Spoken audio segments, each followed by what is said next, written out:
Muy bien, amigos, estamos de regreso en las mañanas informativas de UCI Noticias. Estamos acompañados del congresista Rafael Miyashiro. Muchas gracias por estar con nosotros esta mañana. Bueno, buenos días, muchas gracias también. Vamos a conversar un poco de coyuntura. Uno es congresista y Yamashiro. Sí. Y segundo, Yamashiro. Sí. Rafael Yamashiro. Ah, perdón. Claro. Además, no ha sido muy feliz mi confusión. Estoy pensando en un alcalde ahí que no precisamente. Bueno, vamos a conversar sobre coyuntura nacional. Pero antes vamos a tener un informe de nuestro compañero Diego Gmin que tiene que ver con el tema del asilo o del pedido de asilo del expresidente García. Así que sobre esos temas también podemos abordar un poco. Encantado, con mucho gusto. Vamos Gracias. con eso.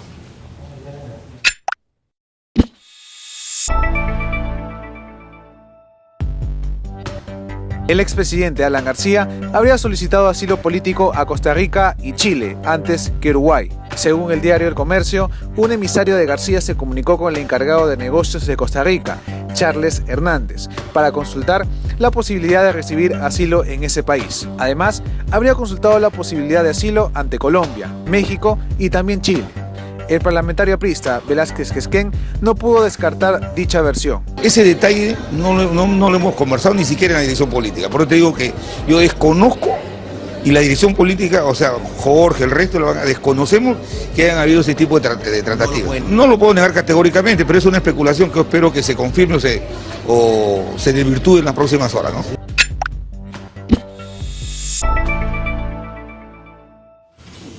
Muy bien.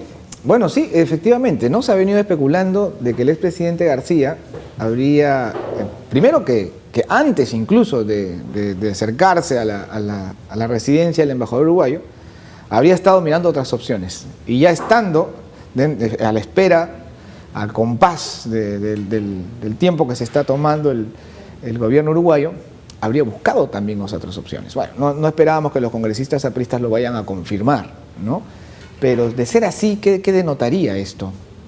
¿Qué lectura podríamos tener en su experiencia? Yo creo que en el país hoy día hay un clima que no permite tener objetividad en el momento de tomar decisiones, ¿no? Y me refiero a nivel de todas las instituciones. Poder Ejecutivo, Poder Legislativo, Poder Judicial, Ministerio Público. O sea, no hay objetividad en la toma de decisiones. Y esta falta de objetividad están configurando ciertos escenarios que podrían, en algunos casos, dar pie a que alguien pudiera pensar de que en el país hay persecución política, de que alguien aquí en el país está queriendo tapar la corrupción, de que alguien aquí en el país estuviese siendo amenazado para ejercer una actividad económica determinada. Pero en realidad lo que está faltando aquí es una visión clara de qué es lo que necesita el país, ¿no? Hay una ausencia evidente de liderazgo. El presidente de la República, quien es el que estaba llamado a asumir esa visión en la que convoca a todas las instituciones para poder unificar al país y llevar a un norte determinado, ha bajado a ser un actor más dentro de este proceso de confusión y de ausencia de liderazgo. Entonces, yo sí creo que el país está perjudicando su imagen internacional. Creo que estamos perdiendo la senda de crecimiento económico. Si bien es cierto, hemos reducido los niveles, pero si la cosa continúa, yo creo que la anarquía en el sistema político va a prevalecer y esto va a terminar destruyendo el sistema económico del país. Pero lo responsable, porque estamos hablando de estos aspectos, tiene que recaer responsabilidades en ciertas personas. Y eso, iba a decirle, en las personas mismas. O sea, si hay una crisis de liderazgo en la política, es por falta de políticos con estos estándares, ¿no? Ahora, parece que lo mismo está pasando en los otros poderes del Estado, incluyendo con el presidente de la República. Eso es más o menos lo que nos está queriendo decir. Efectivamente. La población no votó por Vizcarra para presidente de la República. La población votó por Pedro Pablo Kuczynski para presidente de la República. Entonces Vizcarra ha asumido el papel de presidente. Esperamos que conforme pase el tiempo le dé serenidad y sobre todo le dé la tranquilidad para saber cuál es el rol que tiene que asumir.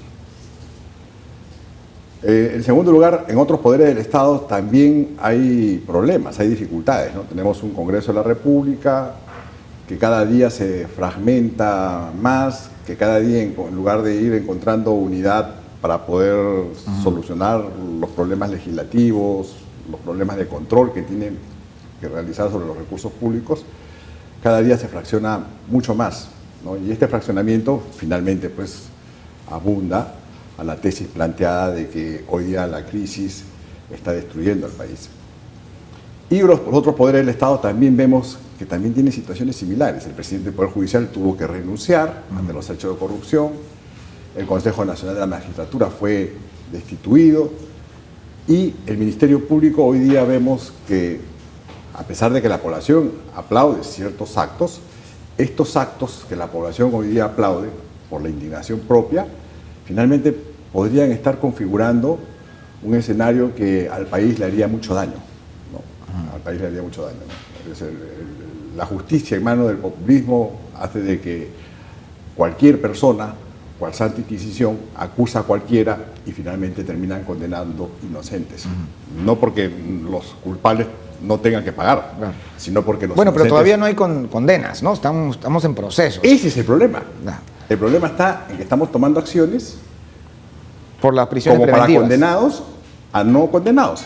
O sea, uno condena con cárcel a aquel que es sentenciado, ¿no? y a quien sabemos que es culpable. Pero aquí estamos condenando a cárcel a quien todavía no es culpable.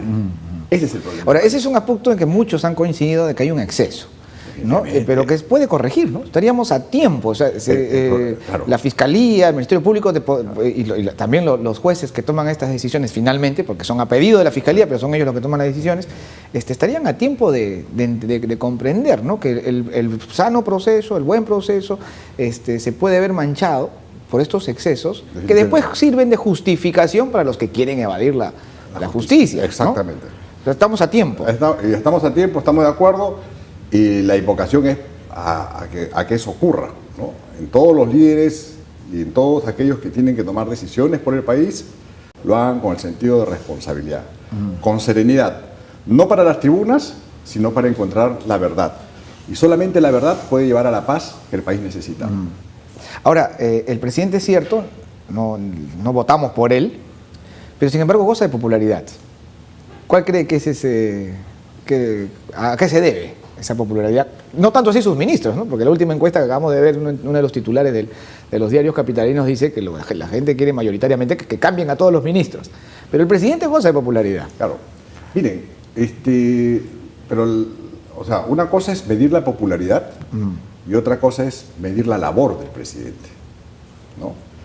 Cuando uno evalúa un gobierno, uno debe evaluarlo sobre ciertos indicadores: educación, salud, desnutrición, pobreza, generación de empleo, crecimiento económico, seguridad ciudadana, sobre aspectos que influyen en la decisión cotidiana. Así se evalúa un gobierno. Pero cuando uno simplemente evalúa popularidad, evalúa actos, gestos, pero no finalmente líneas de conducta que llegan a solucionar los problemas del país, sino evalúa ciertos actos, ciertos gestos. ¿Qué es lo que al final está evaluando la población? Primero, el presidente, ni bien asume, plantea una reforma constitucional sobre 4 puntos, ¿no? Que hoy día nos están llevando a un referéndum. Y los 4 puntos que plantea el presidente de la República son puntos que en realidad el país necesitaba, la gente creía que era conveniente y por lo tanto los plantea. Pero el presidente de la República abandona esos 4 puntos. Bueno, al menos abandonó uno de ellos. Uno, por lo menos. Uno de ellos, ¿no? ¿Y por qué? Porque no era popular. Ajá. O sea, lo hizo... Yo tengo esa misma lectura. En un primer momento, lo hizo pensando de que el país necesitaba una mirada serena. Así es. Y decía, ok, ¿cómo mejoramos cada uno de los poderes del Estado? Entonces, cuando llegó al Congreso, dijo, no, es que este poder del Estado es el que me tiene que fiscalizar, o tiene que fiscalizar el Ejecutivo. Entonces ya pienso en mí, pienso en el corto plazo, y ya no pienso en el país, no pienso en la nación, no pienso en el futuro de los peruanos. Y ahí es donde nuevamente entra la contradicción, se corrige, porque este gobierno dice y se desdice, afirma y después niega, dice que es verdad y después descubrimos que es mentira. Entonces, ese tipo de contradicciones al final van marcando una imagen en el gobierno que cuando la gente miente, que algo queda y mentiroso terminarás. Ajá. Eso es lo que va a pasar. En eso coincidimos plenamente. Yo tengo la misma lectura de verlo al presidente retractarse en uno de sus puntos, que considero, ahí sí quisiéramos que podamos conversar punto por punto, pero particularmente sobre la bicameralidad, considero que es importante para la política nacional, pero el presidente ahí está pensando en la gente, pero no en la gente, en el bienestar de la gente, ¿no? Sí, pensando en cómo va a responder la gente, que es lo mejor que para sintonizar con la gente, ¿no? Y eso es populismo, pues. Ese es populismo. A ver, lo primero dice reforma del Consejo Nacional de la Magistratura. Exactamente. ¿Cuál es su posición al respecto? ¿Tenemos sí o no? Según el referéndum del domingo. Miren, al final... ¿Por qué sí o por qué no? Yo voy a fundamentar 4 veces sí. Ajá. ¿No? O sea, yo voy a fundamentar la misma línea que adoptó el presidente de la República en su discurso del 28 de julio. Ajá. ¿No? Y no es porque yo esté tratando de justificar ni darle la posibilidad de reelegirse a los congresistas, que claro, quiero que hayan más personas dentro del Congreso, que va a originarse más gasto al Estado. No, al contrario. Hoy día nos ocurre todo lo contrario de lo que hoy día nos muestran como cucos. Hoy día estamos viviendo el peor de las pesadillas, porque los cucos son parte y toman decisiones en nuestra vida. Yo sí creo que el sistema de justicia no ha estado funcionando. No ha estado funcionando porque a nivel de funcionarios públicos hemos visto cómo la impunidad ha campeado. Es decir, hay gente que se le ha demostrado haber utilizado mal los recursos públicos y hasta el día de hoy no se les condena, ¿no? No sabemos si es por falta de capacidad del Ministerio Público de acusar o por falta de honestidad en el sistema de justicia para juzgar. Ahora, el 40% de las personas que ahorita están pagando pena privativa de libertad son procesos que todavía no se concluyen. No hay condena. Exactamente. No hay condena. O sea, nosotros estamos discutiendo de los expresidentes, de los líderes políticos que están pasando por estas prisiones preventivas, pero esa es la realidad del 40% de quienes están en este momento privados de su libertad. Así es, y eso es gravísimo. Y sin embargo, el día de ayer nos enteramos que hubo un violador que le dieron prisión en domicilio e intentó violarlo nuevamente. Entonces hay una sensación de que no hay justicia, ¿no? Exactamente. O sea, quien tiene evidencia, porque ahora la flagrancia, el nuevo Código Procesal Penal, la flagrancia te permite determinar pena inmediata, efectiva. Lamentablemente, la población no está viendo que ese marco que ha proporcionado el Congreso para que se administre justicia esté siendo implementado por el Poder Judicial. Entonces, se empieza a pensar, ¿por dónde empezamos? A trabajar en el Poder Judicial, por la cabeza. Antes era el Consejo Nacional de la Magistratura, este Consejo Nacional de la Magistratura se decía que los actores no eran operadores de justicia, porque habían representantes de gremios, representantes de... Que en realidad era una representación bastante democrática, ¿no? Porque incluso universidades, ¿no? Pero entonces, no funcionó, pues. Claro, no funcionó. Hoy día se trata de recuperar que sean los propios operadores de justicia, es decir, que los propios abogados sean quienes encuentren la solución a su problema. El Consejo Nacional de Justicia, ¿no? La Junta Nacional de Justicia. Entonces, ¿es adecuado? Tendremos que evaluarlo en función al tiempo. Pero que necesitamos un cambio, sí. ¿Esta propuesta muestra la voluntad de cambio? Sí. Por eso tenemos que apoyar esta reforma. O sea, nadie se puede oponer a esta reforma. Claro. Ahora, el problema es que hay sectores que toman posiciones políticas. Si viene el presidente hay que decirle no, y uno ve campañas por el 4 veces no. Entonces, ¿qué sentido tiene? Sí, lo que pasa es de que hay un sector de la población que ya le quiere dar un sentido plebiscitario a este proceso, ¿no?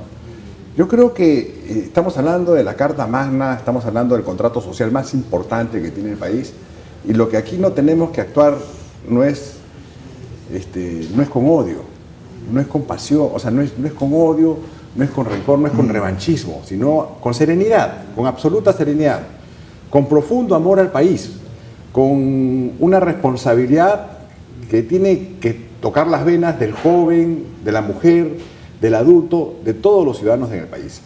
Hasta de los niños. Los niños tienen que aprender a pensar de qué se tratan los referéndums, para que mañana más adelante, cuando venga un gobierno de un corte radical que le puede hacer daño a la sociedad, sepan identificarlo y sepan actuar con serenidad. Este es un proceso en el cual la educación o la población tiene mucho del que aprender. Por lo tanto, yo sí creo que aquí hay que hacerlo con serenidad. Se trata de modificar la Constitución y tenemos que manifestarnos si estamos o no estamos de acuerdo con lo que se plantea. No con odio, sino con verdadero amor al Perú. De acuerdo. El segundo punto es financiamiento transparente de los partidos políticos. ¿Qué alcance tiene? Mira, plenamente de acuerdo. Todos estos procesos que hoy día Son por hemos visto de que la financiación de las campañas políticas ha llegado a tener niveles exorbitantes de inversión. Y nadie invierte si es que no va a tener una rentabilidad en términos, ¿no? Económicos, financieros, ¿no? Entonces, aquel que te apoya es porque también después quiere que el apoyo sea retribuido. ¿No? Y esto es algo muy cercano a la gente, porque un alcalde distrital promedio aquí en Lima gana 6.000 soles, 7.000 soles. Entonces, ¿cómo puede justificarse que hayan campañas de $500,000 de soles o más? A veces me puedo quedar corto. Sí.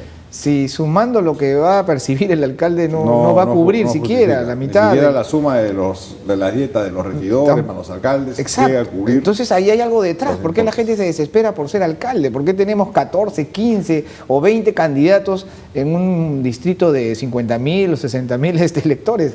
Entonces algo hay detrás. Sí, Esto la gente lo puede percibir. No, definitivamente. O sea, siempre hay quienes creen que uno tiene que hacer su aporte a aquello que hace bien a la sociedad, ¿no? Por eso que uno, cuando convoca una campaña de solidaridad para atender a una determinada necesidad, una determinada circunstancia, una crisis, un terremoto, un desastre natural, una inundación, la gente sale y colabora.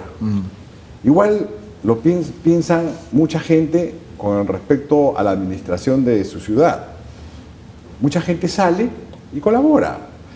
Les da el desayuno a los que pegan afiches, unos regalan papel, unos regalan... ¿Por qué? Porque al final defienden personas, ideas, algo en lo que ellos creen, ¿no?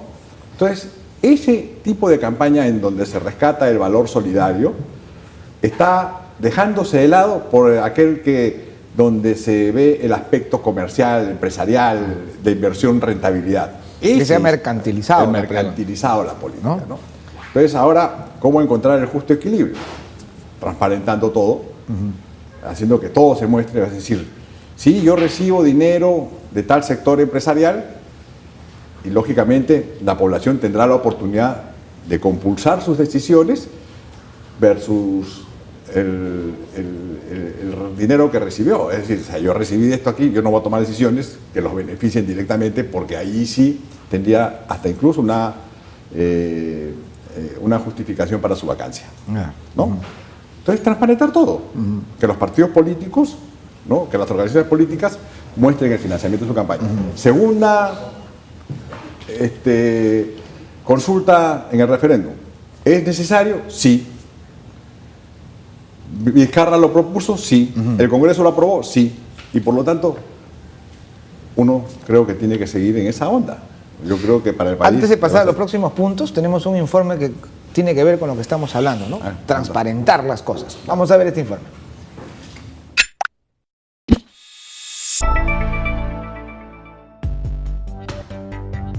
Un grupo de congresistas presentó una moción de interpelación contra la ministra de Cultura, Patricia Balbuena, por la anulada contratación irregular de una empresa que estaba vinculada al ex viceministro Luis Villacorta Ostolaza.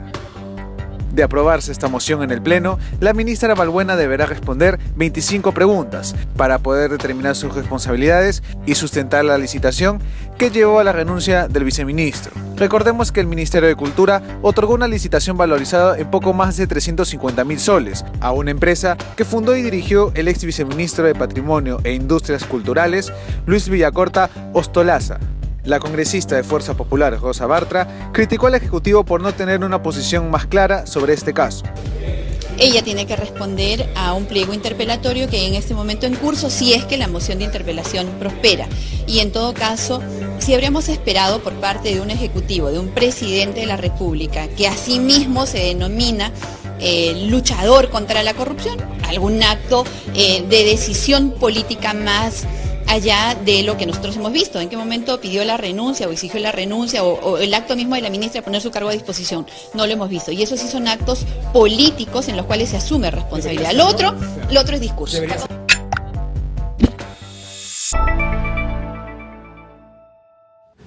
Estamos de acuerdo, ¿no? Estamos de acuerdo. No importa de dónde venga esta demanda, del fujimorismo, de cualquier otro lugar, sí, necesitamos transparentar las cosas y estos son asuntos que el gobierno debe... Ahí necesitamos sus gestos. Claro, ahí necesitamos los gestos del presidente. O sea, en realidad, fíjense, al final hay mecanismos que hoy día establece la Constitución y las leyes para poder hacer este tipo de cosas. O sea, uno, transparentar la función del Ejecutivo, pero a la vez también exigir que las instituciones muestren, no solamente el Poder Ejecutivo, sino el sector empresarial, muestren sus cuentas y las abran para que la sociedad las vea, ¿no? La SUNAT tiene acceso a información, esta información, si efectivamente se ve vinculada a un acto doloso, tiene que dar parte al Ministerio Público y el Ministerio Público tiene que hacer la denuncia ante el Poder Judicial si evidentemente hay un delito, ¿no? Entonces, todo tiene que funcionar. Las instituciones tienen que fortalecerse, ¿no? Y eso nos va a llevar al cuarto punto. ¿Cómo fortalecemos las instituciones? Pero no nos saltemos el tercero. Claro, se cae de Maduro, pero algo hay que decir. No a la reelección de congresistas. Ya. He planteado los 4 sí. ¿Por qué sí a la no reelección? Esto es lo más popular que podemos tener de todas los demás. Claro. El tercer punto, efectivamente,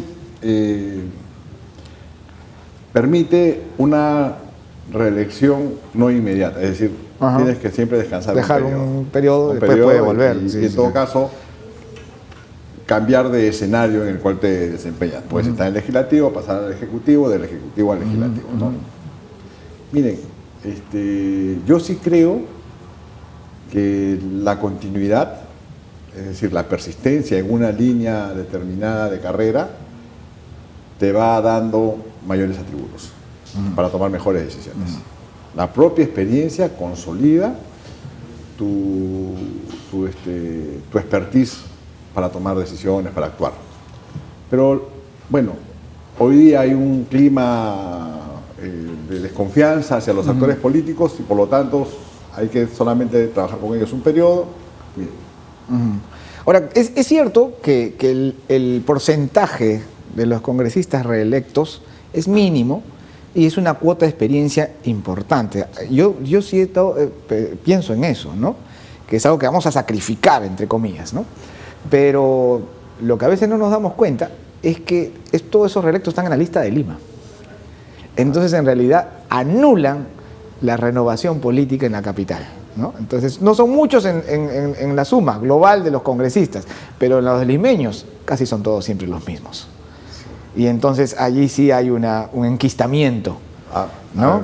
Yo te puedo decir de que al final es la propia naturaleza y el ejercicio del cargo el que hace que termines finalmente viviendo en Lima. Hay que ver, por ejemplo, Javier Velázquez, congresista de Chiclayo, 2 veces elegido en Chiclayo, termina ejerciendo en Lima y la gente tiene la sensación de que es de Lima. Johnny Lescano, congresista de Puno, 2 claro, veces. Pero me refiero que los reelectos van por el, y vienen por el distrito de Lima, ¿no? Entonces, al final da la impresión de que fuese representación limeña, pero al final creo yo que los que hacen bien las cosas terminan efectivamente radicando en Lima y siendo reconocidos por el pueblo de Lima y vota por ellos.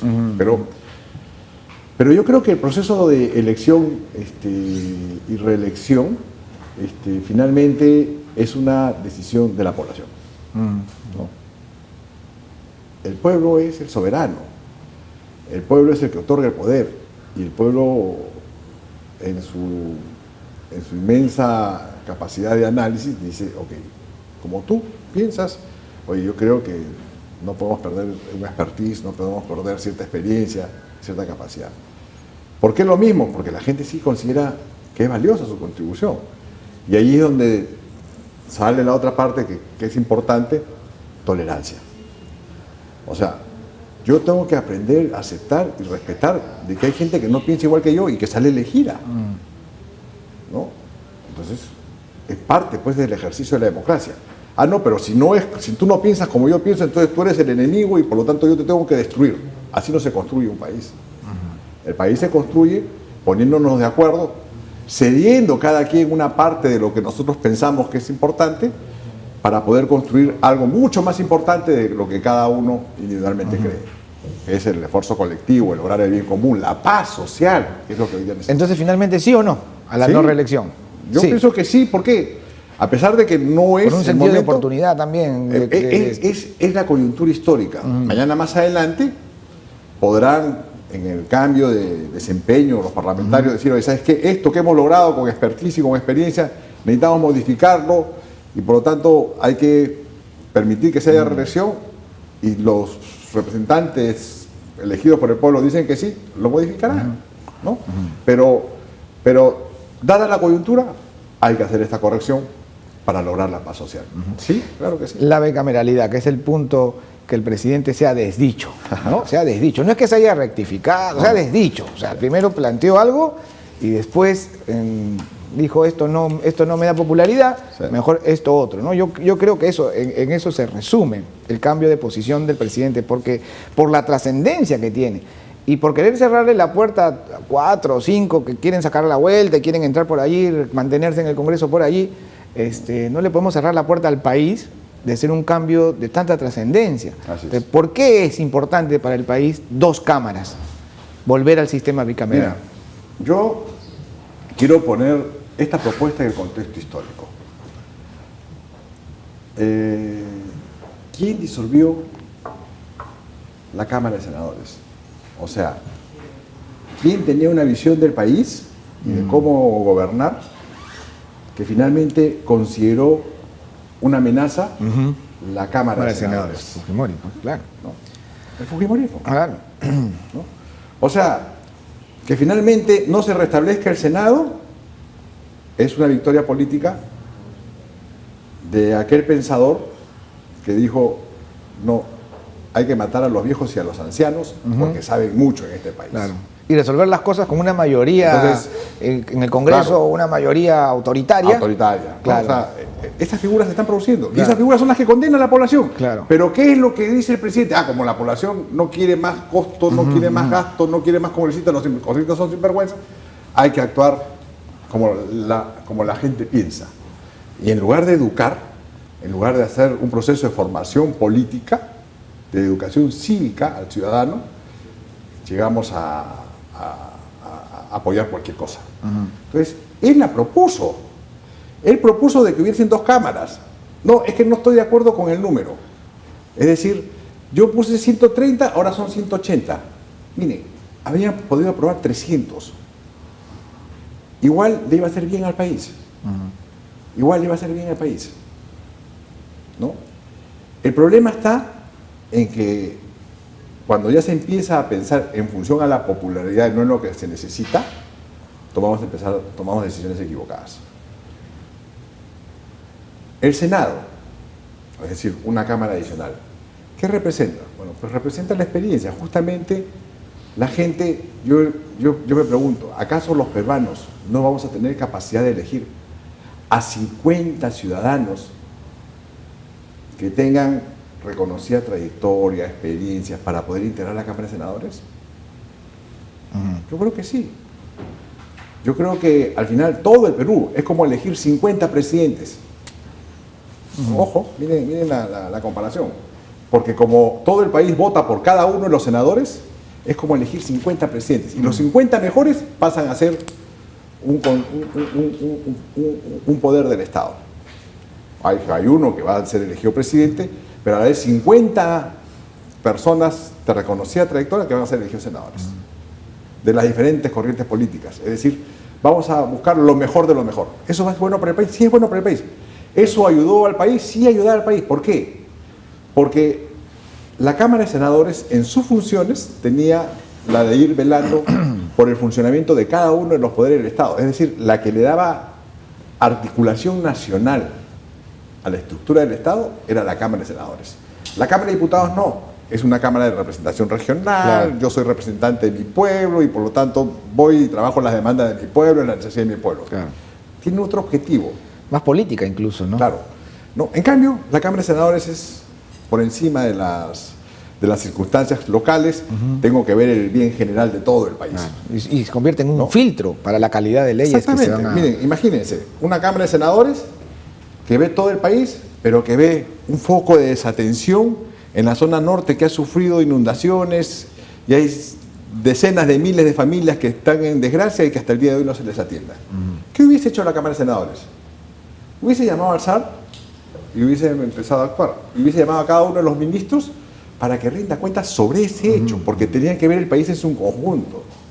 Y ahí, lógicamente, los representantes regionales iban a ser aliados, iban a tratar de buscar la forma de sacar las cosas adelante.